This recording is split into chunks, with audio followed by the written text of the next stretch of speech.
दोस्तों, आईपीएल 2026 का चौंकाने मुकाबला क्रिकेट इतिहास के उन चुनिंदा मैचों में शामिल हो गया जिन्हें लंबे समय तक रोमांच, संघर्ष और भावनाओं के लिए याद किया जाएगा।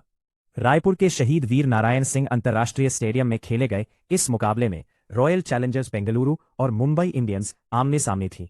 दोनों टीमों के लिए यह मुकाबला बेहद महत्वपूर्ण था।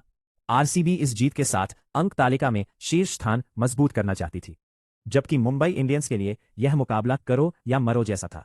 प्लेऑफ की उम्मीदें बचाए रखने के लिए मुंबई को हर हाल में जीत दर्ज करनी थी। स्टेडियम दर्शकों से खचाखच भरा हुआ था। एक ओर विराट कोहली के नाम के नारे गूंज रहे थे, तो दूसरी ओर रोहित शर्मा और मुंबई इंडियंस के समर्थक अपनी टीम को जोश से भर रहे थे। शाम की रोशनी, उत्साह से भरी भीड़ और दो बड़ी टीमों की टक्कर ने माहौल को किसी बड़े फाइनल जैसा बना दिया था। मुकाबले से पहले दोनों टीमों की स्थिति पर नजर डालें तो आरसीबी ने इस सीजन में शानदार प्रदर्शन किया था। कप्तान रजत पाटीदार की अगुवाई में टीम ने संतुलित क्रिकेट खेला था। बल्लेबाजी में विराट कोहली, देवदत्त पाडिक्कल, जैकब बेथेल, जितेश शर्मा और टिम डेविड जैसे खिलाड़ी थे, जबकि गेंदबाजी में भुवनेश्वर कुमार और जोश हेजलवुड की अनुभवी जोड़ी विरोधी बल्लेबाजों पर लगातार दबाव बना रही थी। दूसरी ओर मुंबई इंडियंस इस सीजन संघर्ष करती दिखाई दी थी। हार्दिक पांड्या की गैर मौजूदगी में कप्तानी की जिम्मेदारी सूर्य कुमार यादव संभाल रहे थे। रोहित शर्मा, तिलक वर्मा, नमन धीर और जसप्रीत बुमराह जैसे बड़े नाम टीम में मौजूद थे, लेकिन निरंतर प्रदर्शन की कमी मुंबई की सबसे बड़ी समस्या बनी हुई थी। टॉस हुआ और आरसीबी ने टॉस जीतकर पहले गेंदबाजी करने का फैसला किया। कप्तान रजत पाटीदार का यह निर्णय रणनीतिक रूप से बेहद महत्वपूर्ण साबित हुआ। रायपुर की पिच पर शुरुआती ओवरों में हल्की नमी थी, जिसका फायदा अनुभवी गेंदबाज भुवनेश्वर कुमार ने शानदार तरीके से उठाया। मुंबई इंडियंस की ओर से रोहित शर्मा और रेयान रिकेल्टन ओपनिंग के लिए आए, लेकिन शुरुआत से ही आरसीबी के गेंदबाजों ने कसी हुई लाइन लेंथ रखी। कुछ ही ओवरों में भुवनेश्वर कुमार ने अपनी स्विंग गेंदबाजी से रेयान रिकेल्टन को आउट कर दिया। इसके बाद उन्होंने रोहित शर्मा को भी 22 रन पर पवेलियन भेज दिया। रोहित ने कुछ अच्छे शॉट लगाए थे, लेकिन बड़ी पारी खेलने में सफल नहीं हो सके। मुंबई को सबसे बड़ा झटका तब लगा जब कप्तान सूर्य कुमार यादव बिना खाता खोले आउट हो गए। भुवनेश्वर कुमार ने उन्हें भी अपनी स्विंग का शिकार बनाया।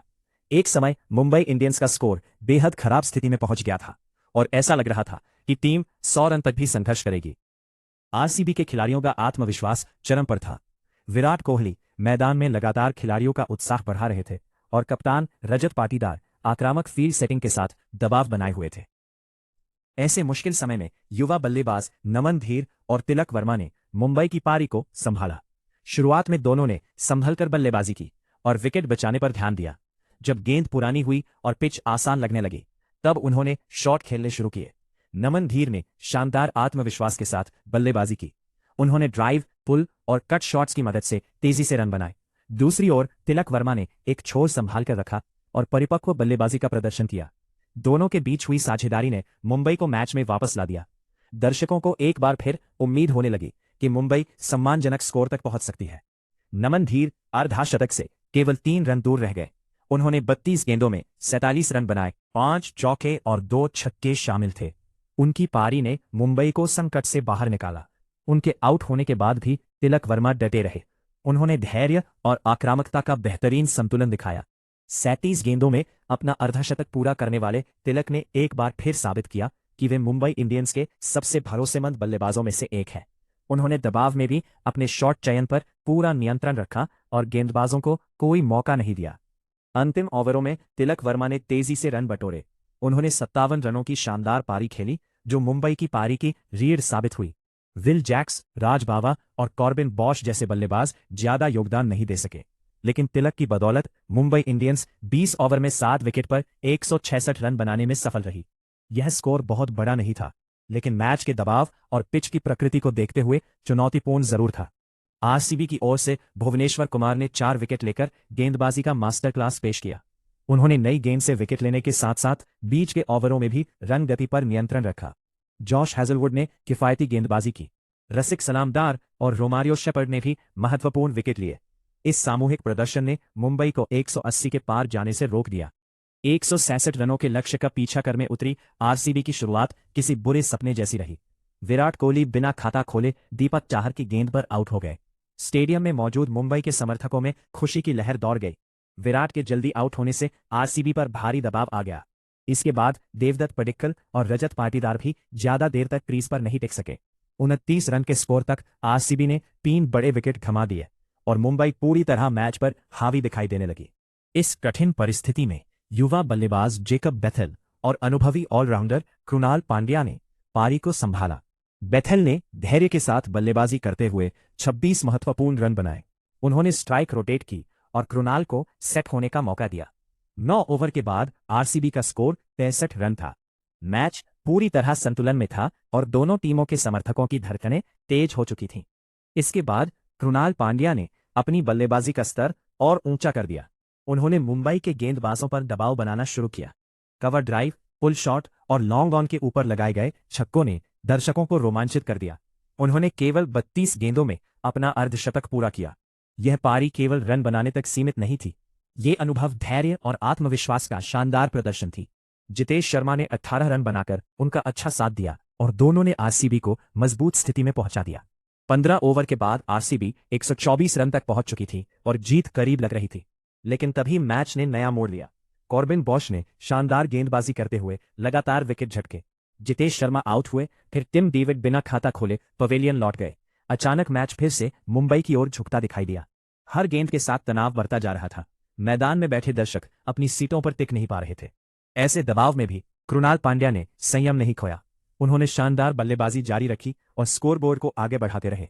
जब जीत के लिए कुछ ही रन बाकी थे, तब गजनफर ने उन्हें तिलक वर्मा के हाथों कैच करा दिया। कृणाल 46 गेंदों पर 73 रन बनाकर आउट हुए। यह पारी इस मैच की सबसे महत्वपूर्ण और निर्णायक पारी साबित हुई। उनके आउट होते ही मुकाबला और भी रोमांचक हो गया। अब जिम्मेदारी रोमारियो शेफर्ड और रसिक सलाम डार पर थी। कुछ ही रन चाहिए थे, लेकिन विकेट कम बचे थे।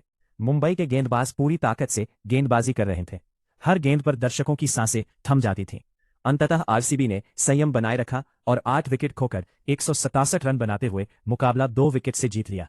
विजयी रन बनते ही आरसीबी के खिलाड़ी खुशी से झूम उठे। डगआउट में मौजूद विराट कोहली ने जोरदार जश्न मनाया और स्टेडियम आरसीबी के नारों से गूंज उठा। कृणाल पांड्या को उनकी 73 रनों की शानदार मैच जिताऊ पारी के लिए प्लेयर ऑफ द मैच चुना गया। उन्होंने साबित किया कि बड़े मुकाबलों में अनुभव और मानसिक मजबूती कितनी महत्वपूर्ण होती है। भुवनेश्वर कुमार ने गेंद से कमाल दिखाया, मैच की नींव रखी। जेकब बेथेल और जितेश शर्मा ने भी महत्वपूर्ण योगदान दिया। दूसरी ओर मुंबई के लिए तिलक वर्मा और नमन धीर की पारियां सराहनीय रही, लेकिन टीम जीत से दूर रह गई। इस जीत के साथ आरसीबी ने न केवल 2 महत्वपूर्ण अंक हासिल किए, बल्कि अंक तालिका में अपनी स्थिति और मजबूत कर ली। टीम का आत्मविश्वास बढ़ा और प्लेऑफ की राह लगभग सुनिश्चित हो गई। दूसरी ओर मुंबई इंडियंस की स्थिति और कठिन हो गई। अब उनके लिए हर आगामी मैच फाइनल जैसा हो गया। यह मुकाबला क्रिकेट प्रेमियों के लिए एक शानदार उपहार था। इसमें नई गेंद की स्विंग, मध्य ओवरों का संघर्ष, दबाव में शानदार बल्लेबाजी, अचानक बदला मैच का रुख और आखिरी ओवरों का रोमांच, सब कुछ देखने को मिला। विराट कोहली के 0 पर आउट होने के बाद भी आरसीबी ने हार नहीं मानी। कृणाल पांड्या ने अपने बल्ले से वह कर दिखाया जो किसी सच्चे मैच विनर की पहचान होती है। आईपीएल की यही खासियत है कि यहां आखिरी गेंद तक कुछ भी हो सकता है। रायपुर में खेले गए इस मुकाबले ने एक बार फिर साबित किया कि क्रिकेट केवल खेल नहीं, बल्कि भावनाओं, उम्मीदों, संघर्ष और विश्वास की कहानी है। आरसीबी की यह जीत उनके प्रशंसकों के लिए यादगार बन गई, जबकि मुंबई इंडियंस को इस हार से सीख लेकर वापसी की तैयारी करनी होगी। किस टीम को सपोर्ट कर रहे हैं, कमेंट में जरूर बताइए और ऐसे ही आईपीएल अपडेट्स के लिए चैनल को सब्सक्राइब करना मत भूलिए।